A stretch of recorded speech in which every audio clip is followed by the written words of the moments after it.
Ladies and gentlemen, I have on the line from Texas, world champion, top fuel drag racer, Steve Torrence. Steve, thank you once again for the time that you're giving us for this chat today. How are you? How's Texas today?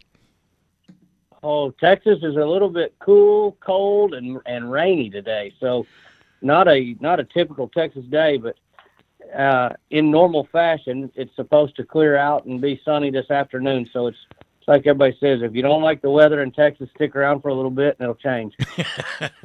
Wonderful. Do you mind if I take you back a few years, just a few? No, let's go. As far as I understand, I mean, you started drag racing around about the age of 15 when you were basically driving sort of race cars,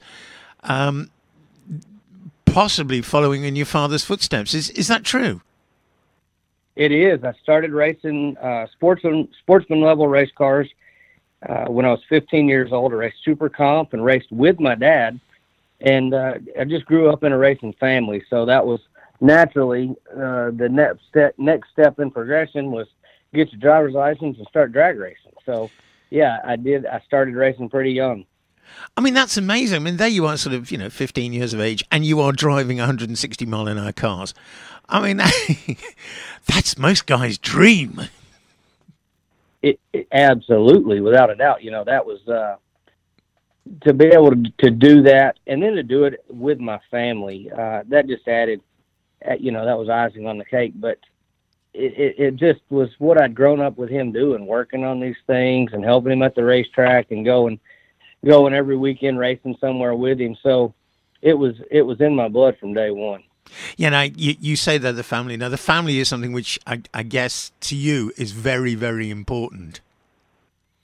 It is. It is. We're I don't have a real big family, but we're very, very close knit. I do everything with my mom and dad. We're just a real tight knit group. Now, during 1999, you got to be Rookie of the Year, South Central Division, but everything went a little bit wrong, didn't it, in 2000? It did. I got probably the worst news I've ever gotten. That is that I had cancer. So it kind of derailed the racing. It derailed life there for a while. Yeah. You don't really know what to do and put everything on hold. And now it's not about making plans, but just surviving. So it completely changed my mindset and my attitude, my approach on life. And you hear people say that all the time, but I think when you experience something of that magnitude at such an early age, it molds you into a person more than you know, and you don't so much see a change in that person as just you're still developing your personality and who you are as an adult, I think, at that time, and that it definitely molded me in a different direction. That's one of the scariest things, isn't it? I mean, cancer's an old person's disease. Young people don't get it, but here you are. You were, what, 17, and you got it? Yes, I was 17 years old when I got it. I went to the first few weeks of my senior year of high school. Wow, incredible. But you survived, thank God. And you returned to drag racing, basically first off in the amateur divisions, but then moving up into semi-pro by the time 2005 came round. And you did some incredible winning there, didn't you? We did. We had, that was, until this season, that season there was the most remarkable that I'd ever been part of. The car was great. I drove pretty good. I had a really, really good team behind me, and we went out and we went to 13 races. We won 9 of them, and we were in the final round at 11. So to go out and exhibit that much dominance, it's pretty much unheard of, especially in the professional or semi-professional ranks. Now that was driving top alcohol dragster, which is basically it runs on alcohol rather than pump gas. So the car that I drove it was in the class top alcohol, but there's two configurations of race car you can run. Mm-hmm. A blown engine that runs on methanol, or you can run just a naturally aspirated injected engine that runs on nitromethane. And so at that time, I drove the nitro injected car, which is the stepping stone to drive a top fuel car. I was going to the way that you drive the car, the procedure that you do, everything's the same. Yeah, and then at the age of 22, that's when you took up driving the full top fuel dragsters with the Tuttle team. I got my start. That was 2006. I got my start with Dexter Tuttle, being teammates with J.R. Todd that year, and got my license in his car, and we raced a limited schedule at the end of that year in 06. So that was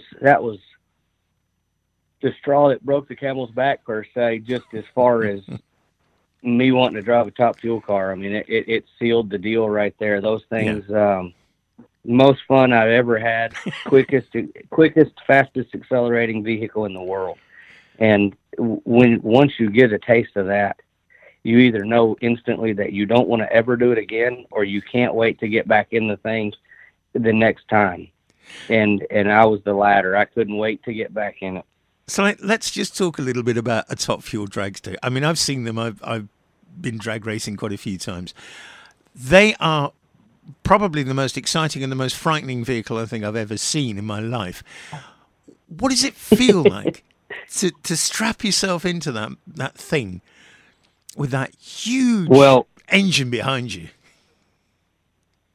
You know, you just to put it into perspective, you go 60 feet or 20 meters in less than a second, about 0.8 of a second, and you're traveling over 100 miles per hour. I don't know what that is in kilometers, but it's accelerating so quick.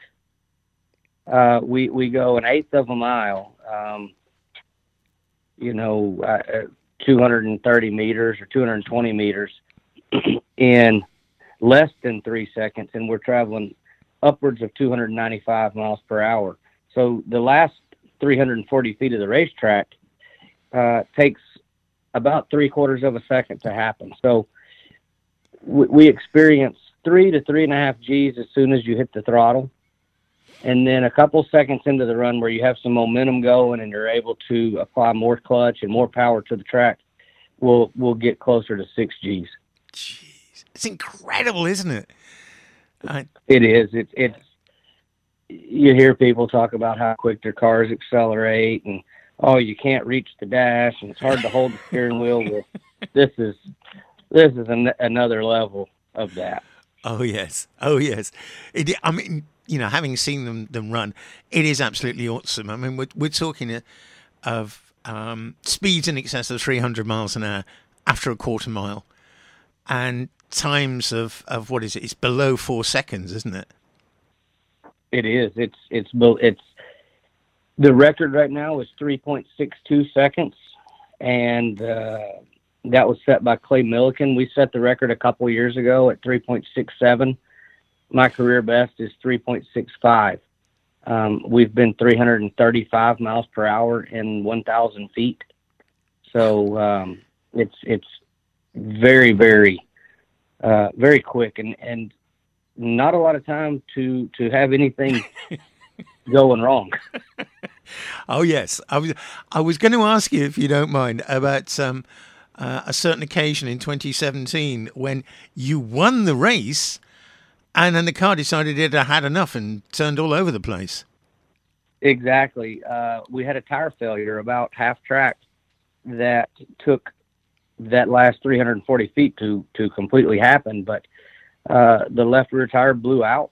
It failed and caused us to go through the finish line crashing and hit the wall after the finish line.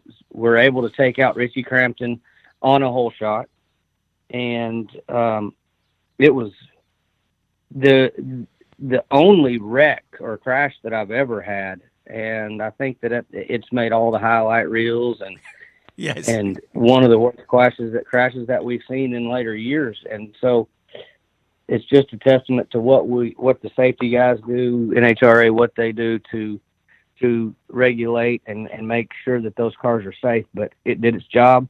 We were able to get out of that car. I got out of the car, and I think in 50 or 55 minutes was back at the starting line in our spare car to make the next round. That was just incredible to watch that. I mean, I only watched it on TV, obviously, but to see it was just, he's back. He's done it, you know.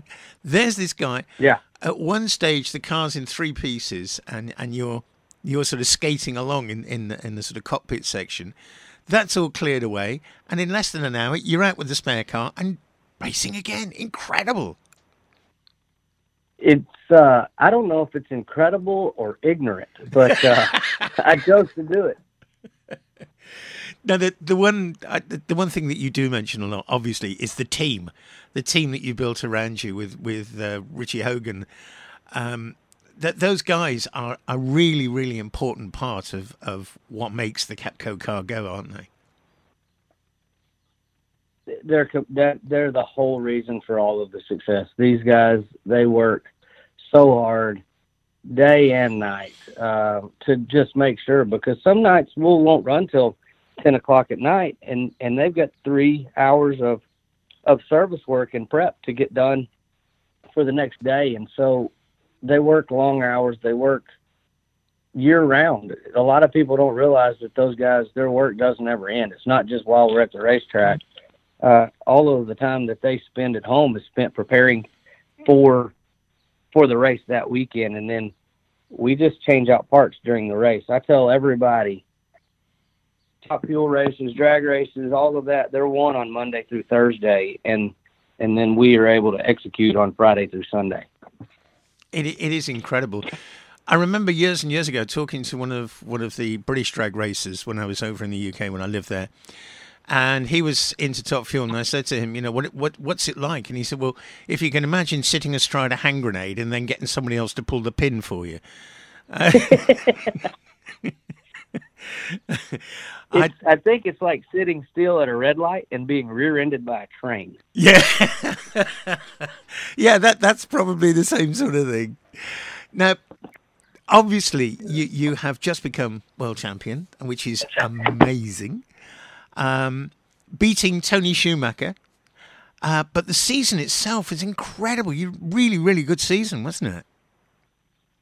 Oh, you know, I'm here in my office today, and I look around behind me, and I have every Wally except for one that I've ever won in Top Fuel is in my office. And to look at this one shelf and see 11 Wallies that all have 2018 on them, it's remarkable that we won collectively as Torrence Racing, the Capco team. My dad won Brainerd, and then I won 11 other races. That's 12 of the 24 races. So we won 50% of the races for the 2018 season.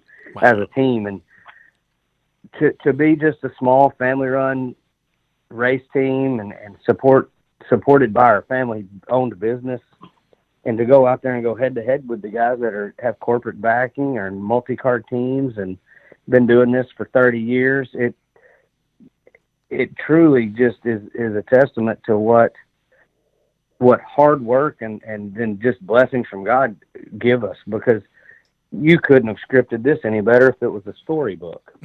Yeah. That last race, how did you feel going into that against Tony Schumacher? I mean, you'd already got the championship, I guess, but that last race, how did it feel?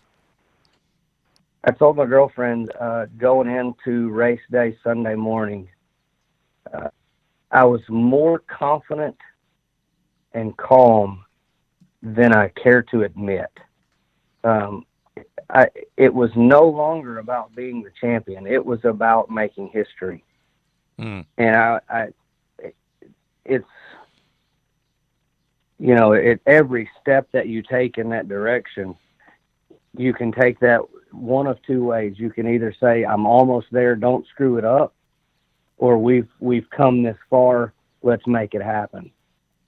And I think that not only myself, but Richard and every one of those guys on that team said, we've come this far, let's make it happen. And so Lewis Bloom, the statistician from NHRA, had given me a couple little quick facts, and we raced Tony at the first race and the last race of the countdown. And so that was a great way to book in the season, book in the countdown for the championship, and then just to make history, to go 6 for 6 in the countdown, to do it against arguably the best guy to ever drive a top fuel car, the winningest top fuel driver in history, and win it on a hole shot. And there was so much on the line. The fans got everything they paid for there and more, because it was the last race with the Army for a 19-year deal, and Tony, just like what I said, and then ourselves over there are going for a championship, going for history. Those guys, if you weren't there, you missed the race of the century, I would say. Yes. Now, is it true that your biggest victory, or your best victory to you, was beating your dad?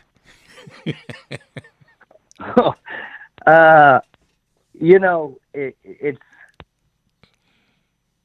that's a whole different dynamic right there. I've grown up racing with my dad, and to not only race with him still, but to do it at the level that we are, and the competitiveness of both of these cars. And I live across the street from my dad. I work with him every day at Capco. If I were to lose, and I'm the guy that does this full time, to my dad that just comes out and does it when he wants to and kicks butt, it's going to be hell to pay for me, I'm telling you, because all the guys at work and everybody and all my buddies, they're going to say, man, your old man just kicked your butt.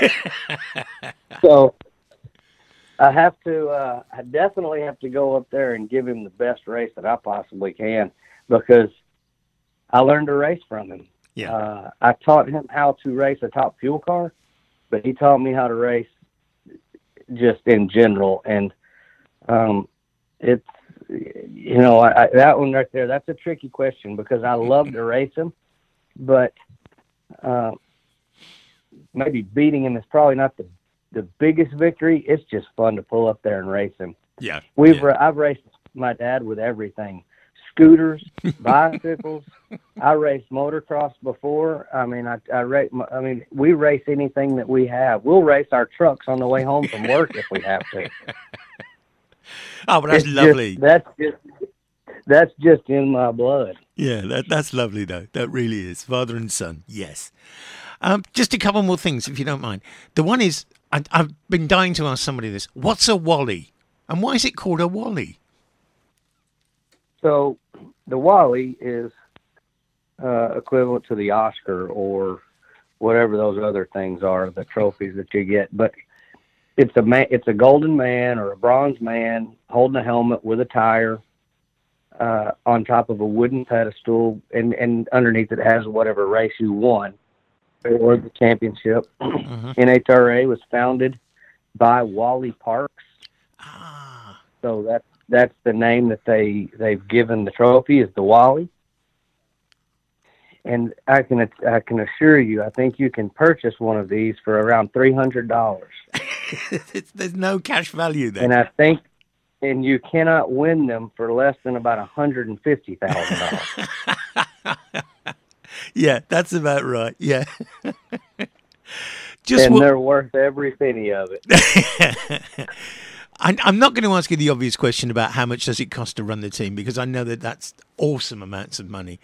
But the one thing I would like to know is, now that the season is technically over, and I think it's February you come back and start racing again, is it now time to kick back and relax, or are you still incredibly busy prepping things for next season? So I work here at the business full time. I live in Texas. I work at Capco. All the boys, my race shop is based out of Brownsburg, Indiana, mm-hmm. which about 90% of the race teams are there. It's a centrally located place, and then Indianapolis is the next town. So logistically, for parts, pieces, personnel, everything, that's where it needs to be. Those guys have been home working back at the shop nonstop. I talk to them every day at least, or every other day at least, and keep track with them. But they're self-managed, they're self-motivated, and it's just a really good group of guys that want to win. So they go the extra step, the extra mile to be prepared, and they're just Katie bar the door right now, because the amount of laps that we made last year is going to be somewhere around 170, 180 laps, and there's a lot of parts attrition that goes on through that. And what they're preparing to do is they're putting new parts and pieces together, or repairing the old ones, and getting ready to try to go out and do the same thing this year. We're really busy at our business home, so they handle that, and we handle this stuff here and keep the bills. Good. Okay, well, Steve Torrence, thank you so much for talking with me. It's been an absolute pleasure. It's great speaking to the guy that I've seen so many times on TV. One of these days I'm going to turn up at the Strip and meet you in person. I look forward to that. Have a brilliant day, and have a damn good season next year. We'll be watching you. You take care now. Yes, sir. Thank you. You as well. Thanks a lot. Goodbye now. Adios.